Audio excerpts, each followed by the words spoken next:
Hey guys, I'm Randy. And I'm Daniel. We're two lifelong friends and musicians, but when we're not playing gigs, we like to talk games. And today on the Gaming Gig podcast, we are discussing, are the console wars over?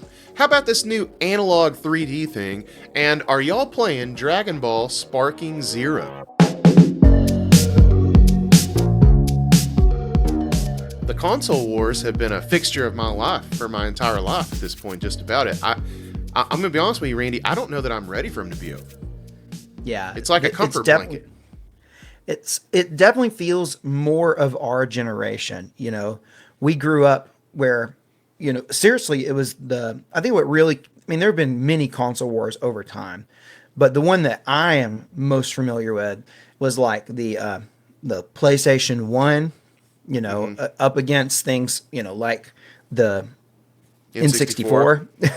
Yeah. That was a big one when I was a kid. N64 versus PS1. And then it moved on to PS2 versus GameCube versus Xbox. Like that was a huge one. That was when we first had like the big three, Yep. as we know them now. And then it moved on and it was the 360 versus PS3. And then I guess we could include the Wii in there. Even Yeah. though the Wii, that that was at the point where it started to branch off into its own thing, right? Yeah, and that's probably also the last point in human history where Xbox won some console wars. They never won. They never won? They never won. It sure does feel like the 360 won. It felt that way because it was such a strong start. It came out a year earlier. It had so many more sales up front. Like the 360 was huge. But if you look at the numbers, the PS3 eventually ended up outselling the Xbox 360. At the end of the Xbox 360 and the PS3 era of the console wars, both consoles really kind of pivoted. The PS3 dropped in price. It became a much cheaper console. The Xbox 360 kind of pivoted towards trying to be more like the Wii. They really went all in on the Kinect. Right. I think that didn't appeal to a lot of people. I definitely I didn't know anybody that had one that I can think of right now. You know anyone who had a Kinect? I don't think so. Did you know anyone who bought an Xbox One in its launch? Because if you do, they had a Kinect because it came with it. Well, sure, yeah. I probably do know people that did that. But I was just thinking back to when the 360 was the king around here. I don't remember going over to anybody's house and anybody being like, I got this new Kinect king. Yeah, because everyone had a Wii, Right. True. That was the thing. But all this to say that like console wars have been a fixture, and it was like, especially like when we were younger, when you're at school, what console you played was kind of part of your identity. Yeah, it was. And now it feels like, for many reasons, it just feels like that. It feels like it's of an era that has gone by, and like console wars aren't really a thing anymore. Yeah, I do teach school, so I'm around, kids, and I hear them talking about games all the time. I don't really ever hear anybody talk about one being better than the other, honestly. Most of the time I hear them ask, like, they'll ask me, they'll be like, what do you play on? But no matter what my answer is, it's not like they try to shame me for it. They just, I don't know, either have that or don't have that, but it doesn't seem to Right. feel the same. I think there are a lot of reasons for this, and things we'll get to throughout the this topic. But we did put out a poll, just asking, are the console wars over? We sure did. At 57%, people said yes, these things are archaic, they're barbaric, and they're gone. 26% said no, these things are a part of life, and they're going to outlive us all. And 16% said, I'm not sure / I don't know what this is. Right. I think it's really interesting that the majority of people say, yeah, console wars are over. I guess it kind of leads to the question of, well, if the console wars are over, who won? Was there a winner to the console wars? Surely we wouldn't have had these wars raging for years and years and years just for there to be, no victor in this. Well, I think that's a philosophical question. After a war rages for as long as the console wars did, could there ever be a winner? Could there? Or another The question casualties is, are surely limitless, but could there be a winner? well, Probably. another question is will there be another? Will there one take its place? Because I think when I think of the console wars, as I know them, it was like we talked about Nintendo with the N64 and PlayStation 1 having this kind of thing. And then eventually kind of the Wii with the Wii, Nintendo pivoted away and they started doing their own thing. So it was almost like it was Xbox versus PlayStation. Right. And Nintendo doesn't really involve themselves, but I still think of it as being the big three, and like those are the ones. But I don't know.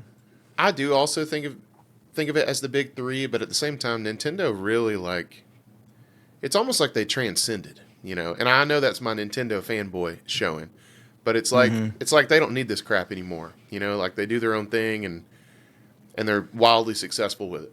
That's just kind of the impression I get. Well, we have some comments here. Our first comment on this is from Dark Shadow Gaming, who says, "I'm a lifelong PlayStation guy, but I got to admit the consoles are starting to become useless. I mean, the PlayStation exclusive games are being released in PC anyway, so why spend for a console when you can play the same game on PC?" That is true. I mean, those PlayStation games do come to PC eventually, it seems like. We've seen it a lot here recently. But maybe the key word is eventually, because it does take a while.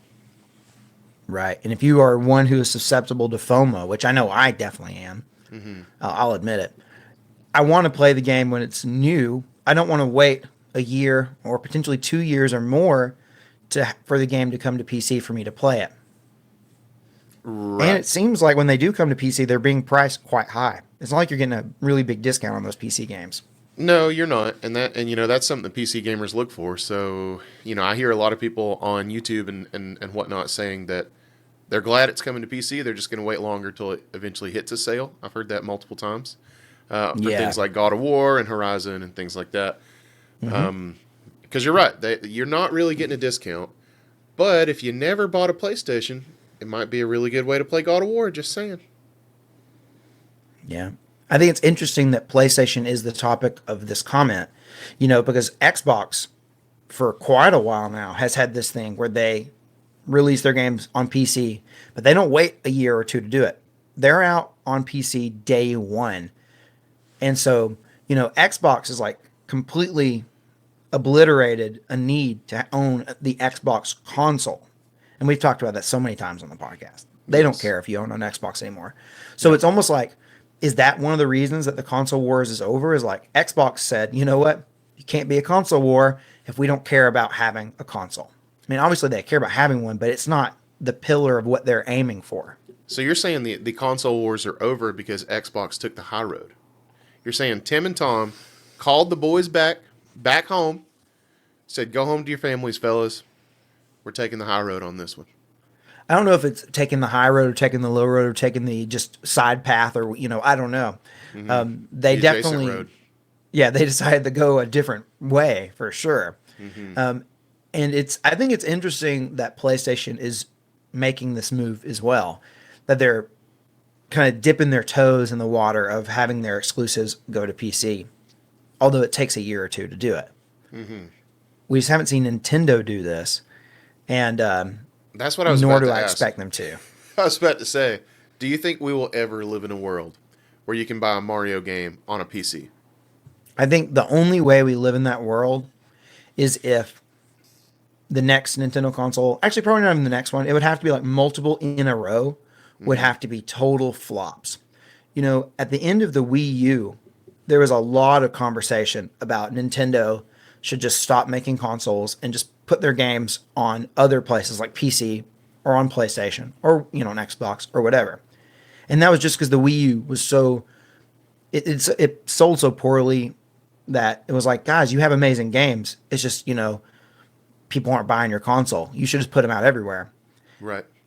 So we already know that like one failed console isn't enough to do it. I think it would take like 2 or 3 failed consoles in a row before Nintendo is like, yep, okay, we're going to start putting our games on PC or on PlayStation or Xbox or something like that. I don't think that would even work. I'll tell you what it would take to get Mario on a PC. You want to know, Randy? It would take a damn law from the EU. That's what it would take. Seems like a lot of things come from laws from the EU, or like Yes. recently this law from California telling making it so that you can't put the words like purchase or buy on digital games, which is Yep. just wild. So now on Steam, this has happened. If you go to buy a game on Steam, and I'm putting buy in air quotes, if you go there right now, it it doesn't say buy or purchase. Uh, it just says proceed to transaction or something like that. That's all it says, because and they have a little warning saying you're not buying a game, you're buying a license to access the game. Right. So Pretty very crazy interesting stuff. Pretty weird stuff in the PC world. And you know what, Randy? We've got a couple of comments Yes. that just, what a segue. Am I right? We have got two comments here, two for the price of one.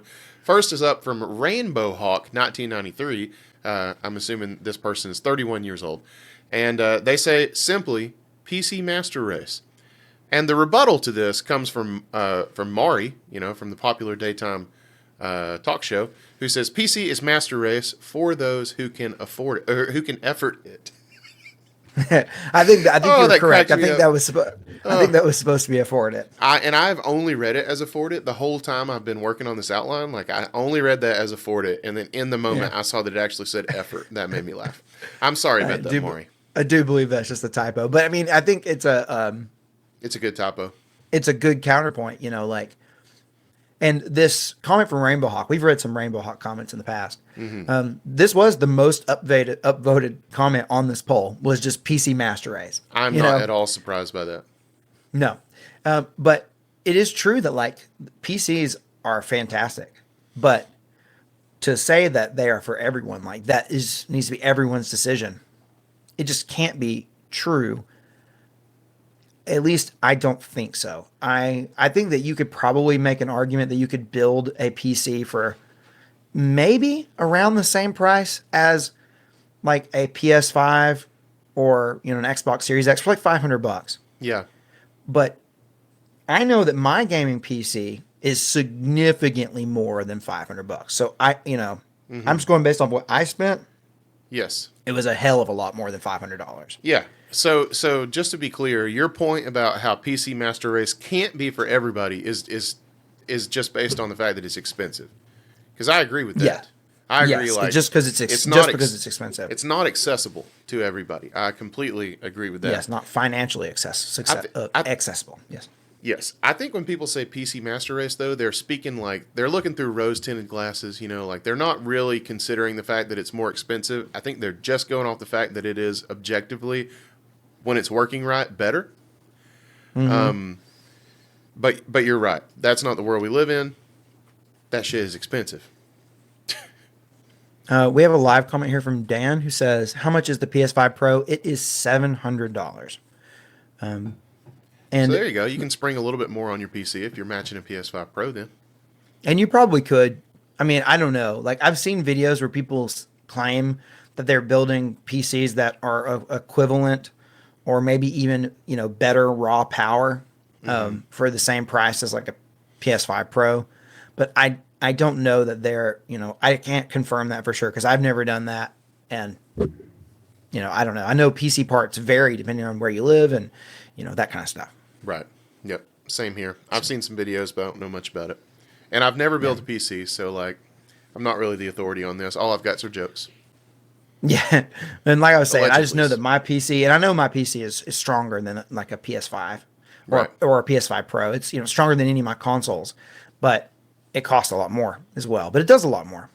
Dan is, Dan did look into PCs more recently than me anyway. And he said you can build a PC that can play most games for $500 to $700. I'm sure, especially if you're not in a rush and can catch sales. Well, I mean, if it's that it's getting more accessible, I think that's great. I still think that there are reasons that maybe PC isn't just a period full stop the replacement for consoles. I think that PC has some like drawbacks. Like playing games on PC isn't as effortless and seamless as playing a game on console. It's just not. Sometimes it is. Yes. Most of the time it's not. The fact that a PC is clearly more useful because it can do so many more things than a console, also comes with the fact that you can do more with it because you have more freedom, and that means you can screw it up. You can also very poorly optimize your settings.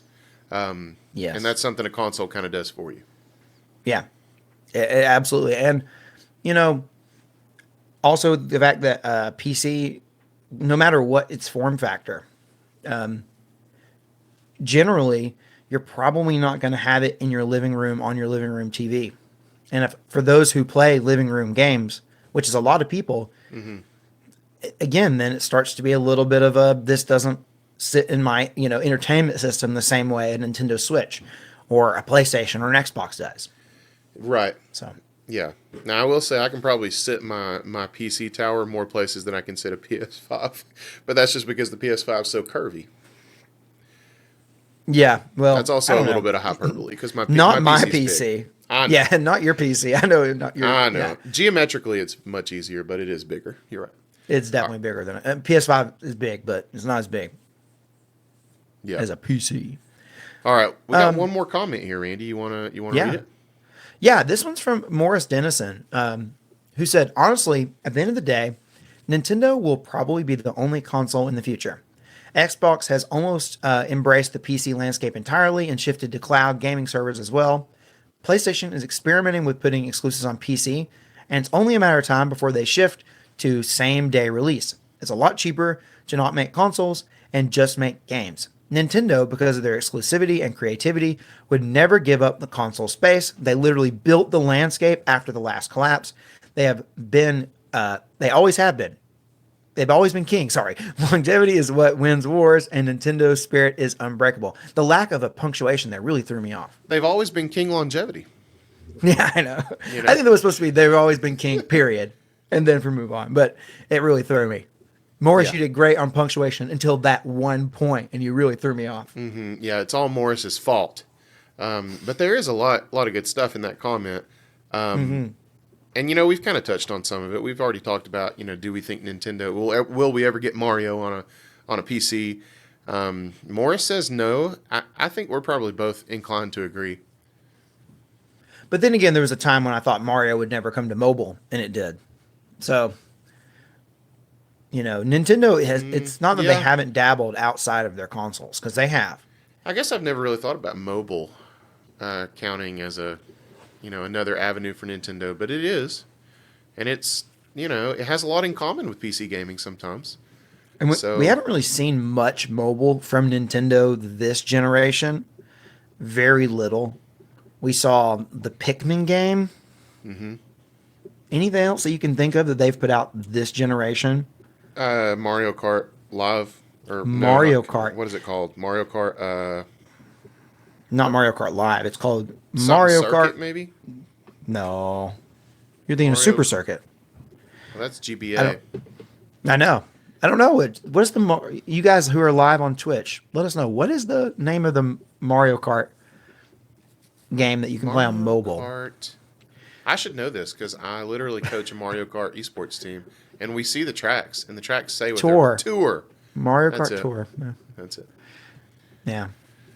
But yeah, I mean, like, so they've definitely dabbled outside, and they did that during the Wii U era mostly. At least I should say the big ones that I think of. That was where we got obviously the Super Mario Run, which was the big one. That was when we saw Mario come to mobile, an official Nintendo game. Right. But we also got things like the Animal Crossing Pocket Camp, and things like what are some others? There's a Dr. Mario, but I think that came out. That might have come out this generation. Oh, really? Interesting. I don't know. When did that Yeah. Dr. Mario? Yeah, I don't think that Dr. Mario is 7. It can't be older than the Switch. No way. Well, then there you go. Yeah, I think you might be right. I think it did come out later. So maybe I'm just wrong about this because maybe I'm just thinking. I'm really just thinking of Super Mario Run as being a huge thing, and I remember that was during the Wii U era. And as a non-Wii U owner, until later, I didn't get a Wii U until I came across a Wii U that I just found out in the trash. Right, Daniel? Right. So, and Now everybody thinks we did something sketchy with a Wii U. That's because we did. no, we. We found an abandoned Wii U, y'all. But got to play a Mario game on mobile, like a new Mario game, and that was wild. That remember that feeling? That was a crazy feeling. I actually really like Super Mario Run too. I know that maybe it didn't catch on with a lot of people, but I really liked that one. I like those little like single tap control like mobile games, especially the running ones. Those are real popular. I dig it, I do but it's too. not like a Temple Run. It's different. It's still a side scroller. Oh my gosh, Temple Run. Yeah, Man, I remember Temple Run. That was so big. it was So huge. big. Yeah. Huge. That was one of the mobile games. I was really into mobile gaming during the Temple Run era. And Temple Run was a game that I definitely played, but I never liked it as much as it took over. It was kind of like, it wasn't Flappy Bird level. No. It wasn't Angry Birds level, but it was huge. Yeah. Man, all those games you just named, I really like. I'm Cut the really into Rope. mobile You guys gaming remember right Cut the now Rope? because of a little game called Balatro, but y'all know that already. Yeah. So to bring us back to our conversation of are the console wars over? I think they kind of are, and I think that this comment from Morris here saying, like Xbox has pretty much moved over to being PC and a third party developer now. They've bought so many third party studios and they're putting them out like on PlayStation and on Nintendo Switch. You know, they've moved over, and then PlayStation. It's like they're still there, but even they're experimenting with putting games on other consoles. And not only is it a matter of time until we see one of their games come day and date on PC, we've already saw it. We saw the great game Concord do that. So, Oh, you're right. And if they learn from their mistakes, they'll never do that again. right? Also, It's a shame. side note, I don't know much about this, but I heard recently that Banjo Tooie is coming to NSO. That's still a Rare game, right? That Which is, Microsoft owned owns. by Rare. Yep, they had to work with Microsoft to do that. Yeah. So there's another little, Not olive only olive that, branch did or you whatever. see it's in widescreen? And No, I they're didn't. it's in widescreen, and they're really. It seems like it's more not so much based on the N64 version. It's more based on the Xbox 360 version that they put together after Microsoft bought Rare. Well, So I that's mean, weird. it's weird because it's like an N64 game, but it's not the N because the N64 version didn't have widescreen. Right? So it's a little weird that that's the way it's going to be on the NSO app. Very strange. That is. That's actually really weird. And yes, Kit, we have a live comment here. Didn't they have to work with Microsoft to get GoldenEye 007 on Game Pass? They had to work with Yes, they somebody. did. Yeah, Nintendo, because Nintendo owns something to do with GoldenEye. I think they may own the publishing rights, or they are the. Back when GoldenEye came out, Nintendo owned the license to James Bond games. So James Bond games could only come out on Nintendo systems at the time. So they own that. Okay. So that's why they had to do that. Well, you got anything else about the console wars? Because we should probably keep moving. Now let's move on. All right. Well, I know you want to move on. And I know I kind of prompted you to say that, but we can't move on quite yet because I know that all you fine people that hear me right now already know this. But for all you people in YouTube land watching this ex post facto, I think I used that right. We stream on Twitch multiple times a week. Okay, we do it on Mondays, we do it on Tuesdays, Thursdays, and Sundays. That's when we do the podcast. That's 8 p.m. Eastern, and we'd love to have you hang out with us. So click that link in the description. Come check us out. Yep, we'd love to see you there. So Daniel, did you Randy. see? Actually, I know you saw because we already talked about it once. But You can play it up for the podcast. I was going to say, did you see? But I know you saw. Analogue, who have kind of famously made a number of kind of like modern versions of retro consoles. Yep. They have a new product that they have announced and they're going to launch. It's called the Analogue 3D, and it's basically a modern day Nintendo 64. Yes. Crazy. As you already said, yes, I have seen that. And I have mixed reactions. So Analog kind of got on my radar with the Analog Pocket, and I still would which is a Game love. Boy, like a Yeah, Game Boy replica. It's like a it's a modern Game Boy. day Game Boy.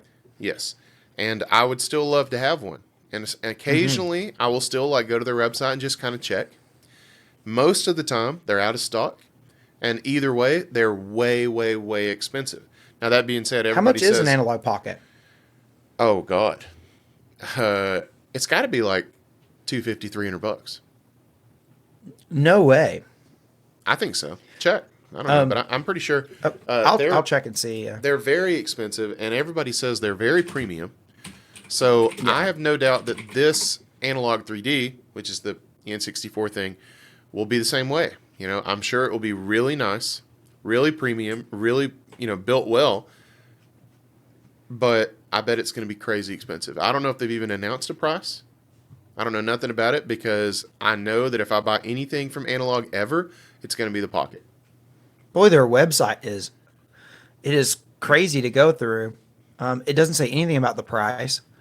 Let me find it. Well, but I do know the price of the. Okay, the Analog Pocket is $220. All right. Okay, 220. So, but in terms of the price of the Analog 3D, which is an N64 thing, it Yeah. plays. And for those of you who don't know, these play N64 games from the original cartridges. It's not like it's a.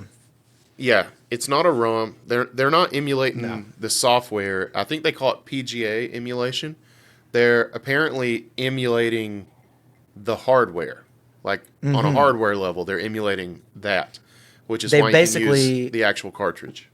Right. They basically kind of reverse engineered the hardware Yes. and made it so it can play original games from the cartridge. And not only is it playing the original games, it's playing them in like 4K or Yeah. like whatever resolution, this N64 thing that they're going to do, this Analog 3D, it'll play the games in 4K with an HDMI output. Like, so it's basically like saying here's how to modernize your N64 games so that you don't have to go through all these crazy things that people do, like getting line doublers or analog to digital converters, like all that stuff that you have to do to make it playable on a modern day flat screen 4K TV.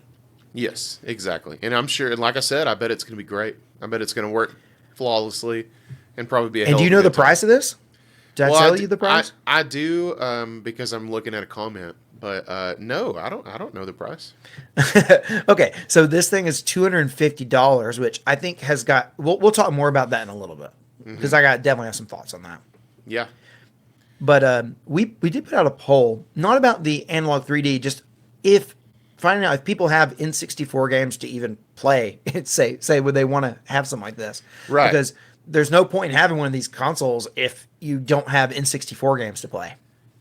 Right. Not really. Now that's their whole shtick is like this is not emulation. You have to use the cartridge. But you know what happened with the Pocket? They opened it up and you can load emulator cores on it. So Of course, of you know, course. I'm assuming that this could potentially, also go that direction. But yes, Or you're I'm right. sure you could play like flash carts and stuff on it too, as well. Yeah, I would think so. Yeah, I would think so. Yeah. But we do have a poll saying, do you own any N64 games? At 32%, people said, hell yes, I own N64 games. And at 68%, people said, hell no, I don't own N64 games. I'm a PlayStation guy. I mean, or they're young enough to have not been at the era to even purchase N64 games. Well, I Right. was projecting my own age onto our audience. Oh, I see. I see. I mean, like, we both have N64 games, but, anyone who is, not even that much younger than us may not. I mean, what, the N64 generation ended probably around the year 2000? That's probably Yeah. when the GameCube came around, right? Yeah, and we weren't even quite 10 years old. So No. I mean, so, if you came around any later than that, probably don't have any N64 games unless they were hand-me-downs or, something like that. Yeah, So- I have hashtag real talk. I have an N64 controller sticker that you gave me, and it is on my MacBook that I use all the time at school. And occasionally kids will see it and they'll come up to me and they'll be like, now which controller is that? Is that and they'll always guess and they almost always get it wrong. Really? Yeah, It's an iconic controller. I've had kids think it was a GameCube controller more than once. Oh wow. Yeah. Yeah. Interesting. Hmm. But like I think this saying 32% of people own N64 games. Well, that's not too bad of a number if you're trying to put together a product like the Analog 3D to play these games. But how many of those 32% would be interested in an Analog 3D? I'm going to guess a minuscule amount, but that may be all that's out there anyway, because it seems like these are pretty exclusive. Like you can't really get a hold of them. They're always sold out, right? Yeah, it doesn't matter how many people they think they can sell this thing to, they're going to make a few less than that. They I feel like I'm just kind of crapping on Analog here, but I've been following them like the whole time they've made the Pocket, and they just piss me off. So, they are like the kings of FOMO, man. No, like they will make not enough, or they will at least tell you that they've made not enough, and they know that it's like super niche already, but that's what they go for, and they do that because like eventually they'll probably drop like a special edition, Analog 3D that's like a different color or this or that. It's glow in the dark, things like that. And Mm-hmm. they'll sell those too. They'll sell them like instantly because they build up all this FOMO and all this demand. So they're one of those. Interesting. Well, let's move on to talking about the price. So, we have a comment here from Kronk9790 who said, "Yes, I want it, saw it yesterday, and it will cost 250 euro slash dollar. So 250 no matter whether it's euro or USD." Right. Yeah. I mean that's a lot of money, but it's not insane money. But Yeah, it's a lot of I money. don't know if it's a hot take or not, but I kind of think that that is actually fairly reasonable if you let me think about the way I want to put this because it's not that far off from if you were to buy an N64 and then buy Hmm. something like a way to get it to be played on your HD TV. Like Right. I bought a line doubler back from RetroTink, and I think I paid probably like $150 for it. Okay. So for just $100 more, I could have an N64 that I could just plug right into a TV. That's not bad. And if you figure the N64s, if you had to go buy one, you're probably spending 150 bucks anyway, even to buy an old used one from somebody. Right. And I understand like people want to play like the actual cartridge or the actual hardware or whatever. I get that. Like because Mm-hmm. obviously you can say you can emulate these games. Like obviously you can say that. You can play Um, them on NSO. that's what I meant, Randy. Yeah. But yeah, I mean, you can play them on NSO or whatever, and it's a lot cheaper, than dropping $250. But to me, the cool thing about playing the original hardware is that it's the original hardware. That's Mm-hmm. another reason I've always been so hung up on the price of the Pocket, because it's like I think it's so cool, but like it's it's just a lot of money to not even be playing the original hardware. It's kind of what I get Yeah. hung up on.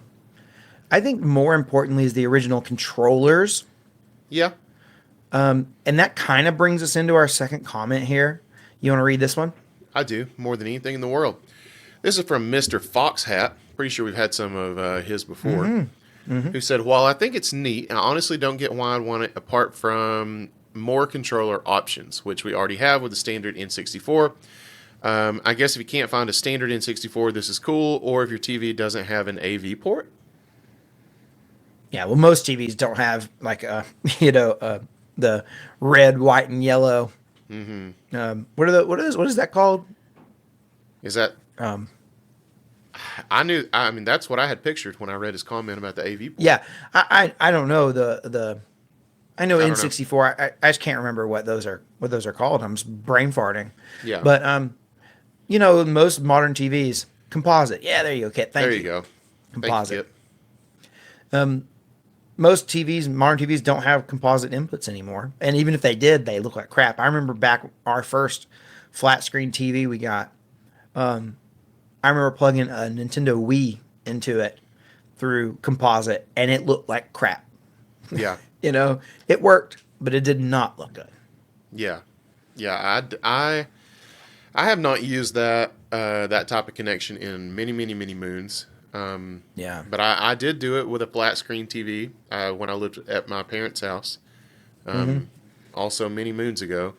And I can't really say that I remember thinking it looked bad, but it probably did because Oh, the tech. It's almost like we had a foot in both camps of technology at that point. You had like a semi-futuristic TV using like this archaic connector. yeah. Whatever sort of like analog to digital converter those TVs have built in, Yeah. it is not good. It does some really weird stuff with the image. It just never looks good. But the thing that's interesting to me about this comment is the controller options. Like I think playing with an original controller gets you like 90% of the way there, which is why I love NSO, how they have Nintendo's Hmm. making these reproduction controllers that you can use for NSO to play these games. I think it gets you so far to feeling like you're actually playing on an N64 or a Super Nintendo or a Genesis or like whatever. Yep. I agree completely. I think they are great. I think they should Hmm. do that for every system they ever put on NSO, which means I hope to buy a GameCube controller soon. The rumors are that one's in production right now or it's actually being made. I know. I hope it's true. Yeah. Yeah. But the rumors have been that we're going to get an announcement about the successor to the Nintendo Switch for about, I don't know, 3 years. So at this point, I just don't have any hope left in my heart. Yeah, I'm a Um, little disheartened about the whole thing myself. yeah. But like in terms of other controller options, I think that with the analog 3D, they have paired up with I think it's 8-bit do or something, and Probably. they have made a new age controller. It looks super modern to play N64 games. It looks really good. I've got one from years and years ago, back when these controllers were being made. I can't remember what it's called, but I use it on an original N64, and it modernizes the layout, and it's so much better than an N64 controller. So are you talking about this 8-bit do 64? Yeah, designed for analog 3D. Okay. Yeah, it looks really That good. looks great. Yeah. Yeah, it looks really really good. And in fact, if you'll, I'm gonna go grab the one I have for N64, and I'll show you. So it's pretty cool. I'll be back. Okay. Well, Randy will be back in a second, but I'm looking at this controller. It basically looks like a Pro controller from the Switch, but it's got your A/B buttons in the same orientation as your N64, and then it's got your C buttons above those. That looks great. I'm still not sold, guys. Still not an analog fan. Yeah. Okay, so here's the one that I have, which is from Hyperkin, and it attempts to modernize the N64 controller layout, and this is what it looks like. And it's not that different from the one that 8-Bit Do has done in terms of the layout. Yeah. It's pretty dang similar, but It looks like it all the is. buttons are completely reversed. That seems very ergonomically horrible. That's probably from the camera flipping things, or I'm turning it around. But yeah, no, It's the shouldn't be camera. reversed. Oh yeah, but it definitely is great, and this is wireless, and it plugs into an original N64, so that's pretty cool. That And is I have cool. played some games with it, and it definitely makes the experience better. And the buttons even feel sort of similar to the way they did back on an N64 controller. I'll tell you, those NSO reproduction controllers feel identical. Identical. They are clutch. Yeah, absolutely. They're I, want, fantastic. I just want to know, does the joystick wear out like it should? I don't know. I have on the reproduction one. It's got Yeah. to. Yeah, It's I got would think to. so. That That's a joystick feels. requirement. It doesn't feel any better than it used to, which is so impressive. They nailed it. All right, you ready for our last set of comments here? Yeah, let's do it. All right, hit us. Yeah, this is from. We have a comment here from Private Primal Convoy who Primal says, Convoy. "Yeah, he says Nintendo legal action in 3, 2," which is pretty funny. And then Age 8E commented back and said they haven't actioned any of Analog's other Nintendo offshoot consoles. They're not going to action this one, and they can't action something fully reverse engineered. It has to use proprietary Nintendo code or other material to be legally actionable. Well, I'll tell you, after reading that comment, has me questioning the word action. a whole lot, but Yeah, I, maybe Age 8E is a lawyer. I don't know. I maybe. know we're not. We're just a couple of rednecks in the woods. But it sounds plausible that maybe Nintendo can't sue over this if it's fully reverse engineered. But I'll tell you what they can do is shut down any YouTube channel that shows it. Do you think they would? I think they would if it was Retro Game Core. I mean, like, do I know they don't want people playing illegal, like, or I should say, like, copies of games in ways that they don't approve. Like, they don't want to show like you playing a game through emulation that's not authorized. Would they be cool with you showing playing a game on hardware that is not quote unquote authorized? I have no idea. Yeah, because I guess it's a different sort of thing, right? Well, I I mean, I don't know. I can only think of the recent stuff with Retro Game Core, and that stuff was played on a Switch. I also know Yes, that the but video was that's about the yeah, MIG Switch, but I mean, we've yeah, already talked about it. But yeah. I I I feel like this wouldn't be really any more of a stretch, honestly. I don't know. I mean, I'm sure there's been tons of videos about the analog pocket, and There I'm has not been a sure they million got. videos about Analog Pocket. Yes, And I'm sure that they showed playing Nintendo games on it. definitely. So Well, I don't know. yeah, I think there's yeah, probably something different about it. well, yes, but Nintendo doesn't do that to every single channel. Nintendo is definitely They're very protective. selective. So the idea of them having some legal action in this, I don't think is out of the question of possibility, but I kind of don't think so. From the same, Yeah. reasoning that, this Age AE says, they if they fully reverse engineer the console, you know, What can you what do are they about gonna do? that? It just plays their games. Right. There's been tons of things from all kinds of consoles that play old Nintendo games forever now, and they're sold, and you can go to Target and buy one. Mm-hmm. You can buy the ones that play like five different consoles. They play like Genesis, they play Super Nintendo, they play NES, you just all kinds of stuff, Game Boy, all in one system. Yep. They're still around, so Yeah. No, I I kind of don't. don't think. I don't think they'll go after Analog. No, or they already would No. have. Oh yeah, and especially since at the same time this is like meant to play. In theory, the idea is that it only plays legit console, like legit copies of the game that you purchase legally. So At launch. at launch, they're probably going to change that, right? Right. Still, though, I think it's kind of cool. I'm not interested in one. I would be, like I already have a way of playing my retro consoles, but if I didn't have that, $250, I think the price is actually fair. It's still a premium product, $250 to play N64 games. It's a Mm-hmm. niche product and it has a niche price, but it's not as bad as I Yep. thought it would be, honestly. Well, I think saying it's a niche product and it has a niche price, kind of sums it up. I mean, Yeah. products like that, they're priced high. Yeah. It's for a special Well, kind of enthusiast. oh yeah, for sure. Well, before we move on to our next topic, guys, I do want to tell you guys about our Discord server. So look, we have a little Discord server, and it is just a really fun place to hang out and talk about video games. We post these polls there, and we have great discussions there. And but it's also a good place to find out when we go live on Twitch because we have a little channel that tells you. It's just a cool place to talk video games with like-minded gamers. And we'd love for you to join and be a part of that little community. So there's an invite link in the description of this podcast wherever you are watching it. Little It's a little server. server with a big heart. That's right. I'm telling you what. Talk about summing it up. So, Randy, big news actually in multiple ways here recently. I just realized this for fans of Dragon Ball, but not only is Dragon Ball Daima officially 2 weeks old, but in the video game sphere, we got Dragon Ball Sparking Zero.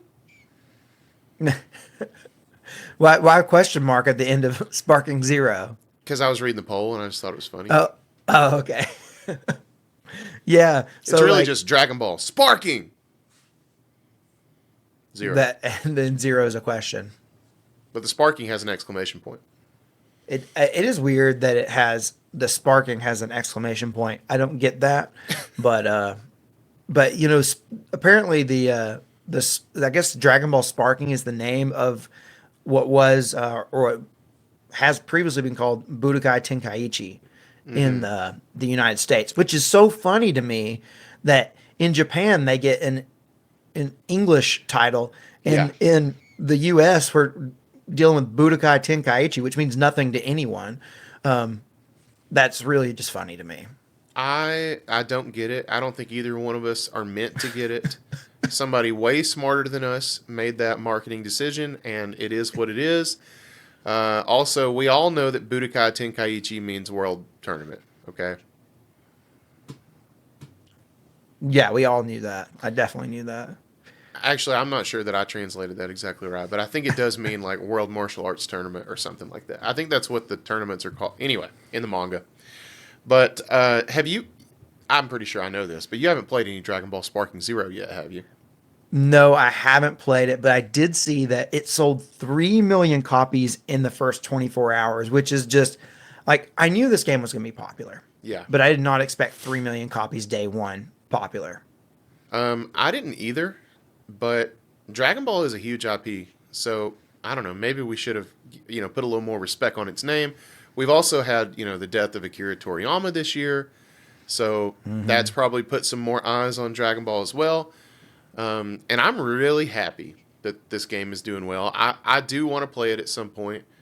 I'm not necessarily in a rush, but I think it looks good, and I hear the roster is enormous.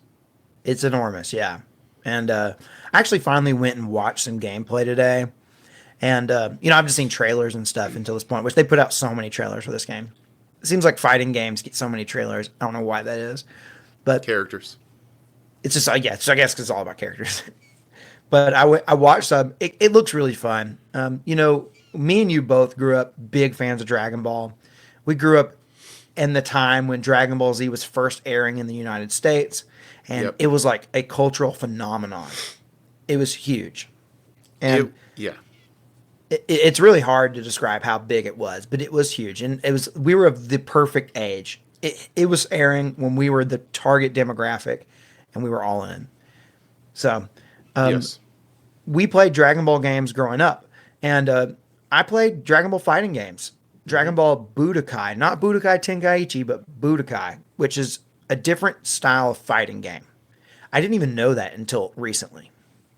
You didn't know that it was a different style than Budokai Tenkaichi, or just in general? Than Budokai Tenkaichi. See, like I played Budokai, like one, two, and maybe I think there was even a third one, but I'm not sure I played that one.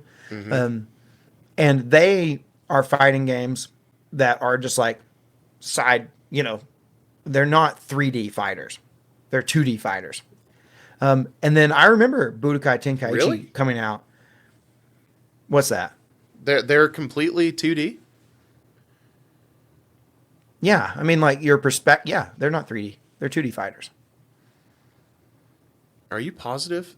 I really don't think Yeah, they are. I think that they are 2D fighters. I don't. I You can think you go up and can. down. I think you can like sidestep like into the background and foreground and stuff like Tekken. Really? I don't remember that, but I mean, it has been a long time since I played. I mean, like I may be wrong about that, but in my memory, they were 2D fighters. They were not like fully 3D fighters. And then Budokai Tenkaichi, apparently those are, I know those are 3D. Like you can move all around fighters. But when I was young, I remember seeing those games, and I thought they were a continuation of the games that I had played before. I didn't realize it was a different like combat style. It is a 3D fighter. What is Budokai Yeah. or Tenkaichi? Oh, Budokai is. Yeah, the Budokai series is considered a more typical 3D fighter. It's like a Tekken. You can like go Okay. forward and back. I don't think you. In my memory, I almost feel like you can like fly. I remember there being I like don't know. shifting of directions, like but I thought that was like based on like attacks you did and stuff. So, but then again, it's been a long time since I played. Yeah, it's okay. We're getting Yeah, lost in the weeds. yeah, we are. But Tenkaichi is definitely very different. You can like just continuously move all around. You definitely, I don't think, can do that in Budokai, at least not the same way. But that's how this So, game is. Yeah, that's how sparking zero is. Yeah. Right. Yeah, yeah, yeah. I got you. Okay. We ready to go over the poll? Yeah, let's do it. All right. We asked the Gaming Gig faithful. We said, "Are you playing Dragon Ball Sparking Zero?" Hit us, Randy. Yeah, 21% of people said yes. 34% said no, but I plan on it eventually. 30% said no, and I do not plan on it. And then 15% of people said, I don't even know what this is. Okay. So usually what we go by is if we can get around that 50% or more number of the yeses or the yes eventuallys, Hmm. then the game's doing good. And then we do have that here. Yeah. If with 50, what, 55%, if you add them together, Yeah. it's pretty good. A Hmm. lot of hype behind this. Yeah. I mean, and it looks really high quality. So I'm not Yeah, I watched surprised. some of it today and it looks fun. It looks really fun. Apparently, the combat is a little more simplistic than like maybe even Budokai. I know like Budokai is very like combo based, and I think this seems like it's maybe not as crazy. Like it, maybe it's a little bit more accessible for people who don't want to memorize big lines of combos.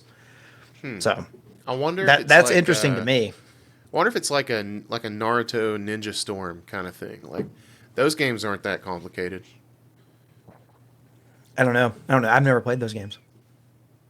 I played one or two of them a little bit. Huh. Interesting. Yeah, I don't know, but that is good probably because I mean honestly, if I want to play a more traditional fighter in a Dragon Ball setting, we have fighters for that. Right. For sure. Well, we have a comment here. This one's from Divine Hand. Daniel, this is yours. Devon Hand said, "I pre-ordered the game and I don't regret it. It has brought the fun factor back to fighting games and is something Dragon Ball Z fans will appreciate. While it can never be a Game of the Year contender because of the hatred from Western review sites, for Dragon Ball fans, it is the best fighting game of the year." I didn't Well, I know mean, that Western review sites were hating on this game. I didn't either, and I haven't fact checked that, but No, I'm gonna look it up on Metacritic. See what is it getting? I don't want to Um, call the divine hand on this. I just want to take their word for it. I hate that. I hate that so much. I want this to be a GOTY contender. Um, it got yeah. an 82 on Metacritic. That's pretty Okay. good. Yeah, You know, that is pretty good. um, IGN gave it a 70 though, so Yikes. Okay, can't play divine it hand. now. Divine hand's on to IGN something. gave it a 70. Yeah. No, I mean like fighting games are never game of the year contenders. Hardly. They're fighting games. It's sort of a genre that, although I don't think it should be this way, it's definitely a genre that people say, oh, fighting games has its own category. Like it's its own thing. You got to talk about the best fighting game of the year. It's not the best game of the year, There's which that's kind definitely of a weird. separation there, isn't there? Yeah, I don't know why. That feels weird. That is kind of weird. I think it's because fighting games are so not accessible. It's like a thing you have to dedicate like hours and hours and hours and hours to just learning how to play like semi competently a lot of the time. Right. And I do feel like maybe that's a little bit of a disqualifier for general game of the year. It's such a Yeah. time investment and there's such you know, a level of like prerequisite knowledge that you almost have to bring in or learn, with that game. Do you think They're there just could ever tough. be a possibility where a fighting game could win game of the year? Like, say a game comes out and it's just like it's like the best selling game of the year for some reason. It's like at that point, could we say like I think this could be game of the year? Not unless it's the next Smash game. Because If there was ever a series to do it, it would be Smash. it's Smash has got that accessibility thing going on Yes. because it does have a very strong casual audience and it's fun for casual people to play, unlike a lot of fighting games which just don't have that same fun factor for people. If they just don't, someone come in and play it and they have no idea what they're doing, they're probably not going to have much fun. Right. And I bet it has a way higher fun factor than this game for the casuals. Like, I mean, I just have a feeling you're not going to be able to throw a Pokeball in this game. I don't think you're going to be able to pick up a hammer and smack Goku around.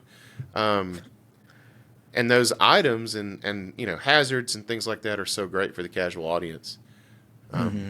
I think probably what Divine Hand is getting at here is that maybe something like you said, maybe it controls in a way that's more accessible. It's a little less serious, maybe doesn't take itself too seriously, and it's just fun. I don't know. Yeah, very interesting. Our next comment is from Joey Womer, who said, I saw it was $70 on the PS Store, so I'm going to wait a while for the price to drop.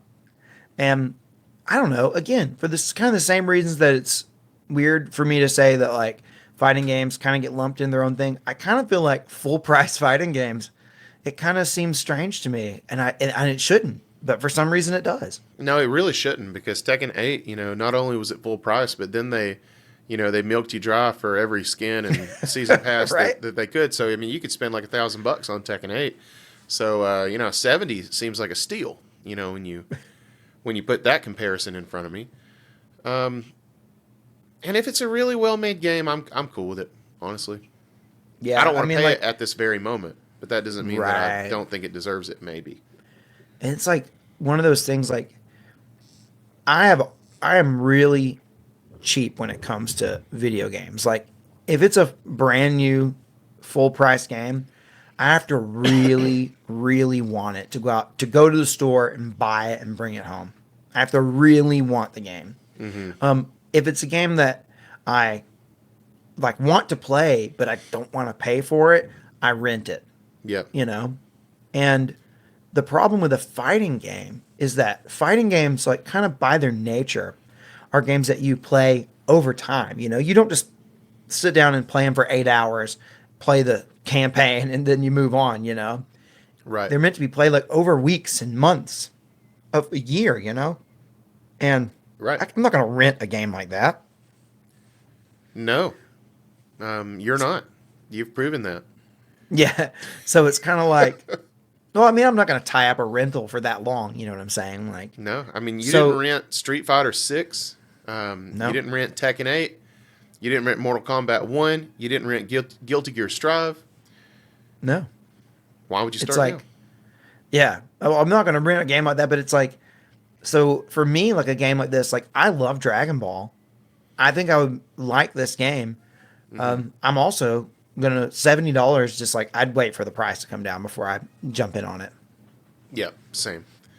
Also, you know how I do. I got to see how good it plays on Steam Deck and, decide do I want it on Steam or elsewhere. Yeah, true. But I'm this sure is there such are a new reviews out there. game. I bet you this would be one I would probably opt for like the PlayStation or something. I don't think it's going to play it at a Interesting. full 60 frames. In a fighting game, you want the best FPS you can get. You do. And I also saw some videos saying that this game, something about the coding, it's like coded to run at 60 frames or not at all, something like that. So I saw a video of a guy playing it on a Steam Deck, and it was just like real broken and janky because he wasn't able to push the full 60 frames. Ooh, But that was that's weird. opening day. That's before any patches or anything like that. They may fix that. But it was it sounded like a little bit of a unique case. Interesting. Well, we got one more comment here. Is this one from you or me? I don't remember how our order's been going here. I'm This one lost. is for me. All right.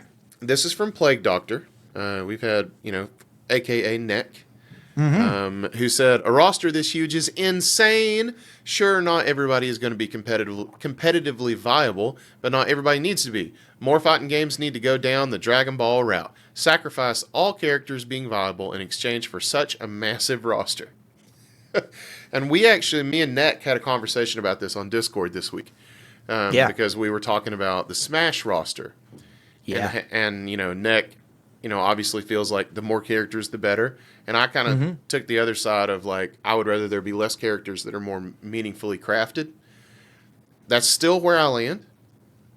But in the case of Dragon Ball, I do think it's kind of neat that we have like 1 million characters because I love those characters. Yeah, there's so many like obscure characters that you forgot even existed.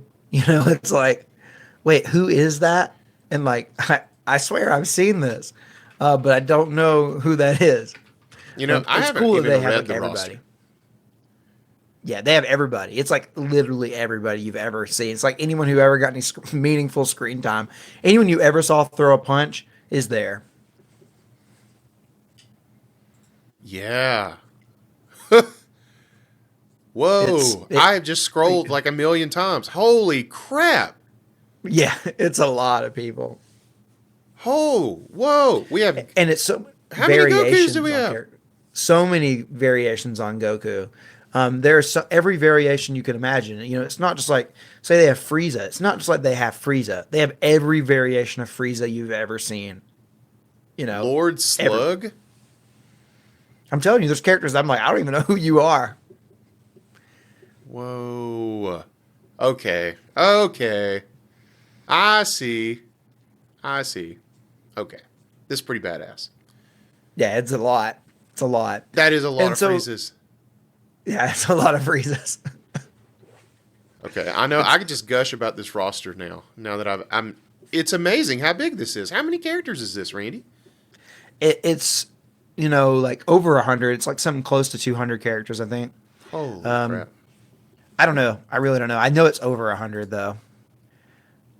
Let me see here. That is sick. Let me find I out. heard the Genu It's a or the I just called them the Genu Force. Wow. I 182 heard characters. I heard the Ginyu Force is kind of busted right now. Oh, really? That's what I heard. Those Ginus will So we've they'll bust a literally game. got like everybody from Dragon Ball through Super, including GT. Including GT, yes. Yep. Okay. Everybody. Yeah, this worth $70. This worth $71. It's kind of crazy. There are characters like definitely some like, characters that I'm not super familiar with. But it's cool. Yeah. They have everybody. And it doesn't matter if it's I think it's funny because you can have matchups that would never happen in Dragon Ball because you have characters who are so canonically super weak, and then characters who are canonically like all powerful. You can have them fight, and you can have the super weak person beat the. Right. And so that's kind of fun. That's just fun. You can have there are 1, 2, 3, 4. At least 4 different versions. No, 5, 6. At least 6 different versions of Trunks. And that doesn't count the Gotenks versions. Right?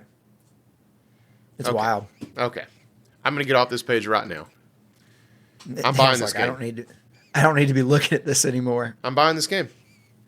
Okay. I've been converted. The character list got you. That's ridiculous. Yeah, it's pretty wild. So it is cool, and especially like the comment we were reading earlier. Like for Dragon Ball fans, it's huge. Like I love Dragon Ball. I'm not a big fan of fighting games, and that's what makes me, not be that interested in this. Yeah. Especially but you for liked $70. Budokai. You liked Budokai back in the day. You I even liked played it back in Budokai the not day. that long ago. I replayed the thing. Apparently, I didn't play it enough to even remember that it was a 3D fighter. I thought it was a 2D fighter. You But may have, it was you may have like, a never couple years ago. sidestepped, Randy. I may have never sidestepped. I may have I played the entire campaign without doing it. Oh, I think I can jog your memory right now. Okay, I watched you stream Budokai. And remember, I was trying to get you to like do this move. Or one of your combos. I kept trying to get you to do it. And when you would do it, you remember when Goku would like go to kick? And if you landed that kick, it would do the move? Do you remember that? No, I don't remember at all. I remember struggling Okay. with one of the combos. It was like a tough combo, and you were like, "You can do it." Well, there were I think I times. pulled it off a couple of times, but it was really tough. There were times when Frieza would dodge your kick by sidestepping. Like that happened a lot. So I thought that might jog your memory Okay. a little bit. But anyway, Okay. It's No, okay. I don't remember. it's all right, Gampaw. This was, you say recently, dude. That was like over a year ago. Dude, that's nothing. It is for me, as many games as I play. It's like, that was like, close to who knows how many games back. You're right. You're right. But it was a long time ago. Well, Daniel, you finished with this? You ready to move on to our final little bit here? Yeah, just about it. I'm just about ready to move on, but not until I tell the people about the bonus episode, Randy. Okay? Oh yeah. We film a bonus episode right after we film the normal podcast. Today we're going to be talking about Randy's initial impressions of Mario Party Jamboree. Speaking of playing a lot of games, this is what the boy does. We're happy he does because it gives us stuff to talk about. But the only way you can access that video is by becoming a member of the podcast, and that can be done by clicking that little join button in the YouTube version of this podcast. But it is behind a paywall. If you can't do it, it's all good. Don't even worry about it. Yeah, absolutely. But we do like to recognize those who do support us as members. So thank you to Heck, Landon, Guy, and Kit. You guys are awesome. Thank you for keeping us going. And yeah, right. So I do believe that brings us to the end. So until next time, guys, I'm Randy. And I'm Daniel. And this has been Gaming Gig. Peace out.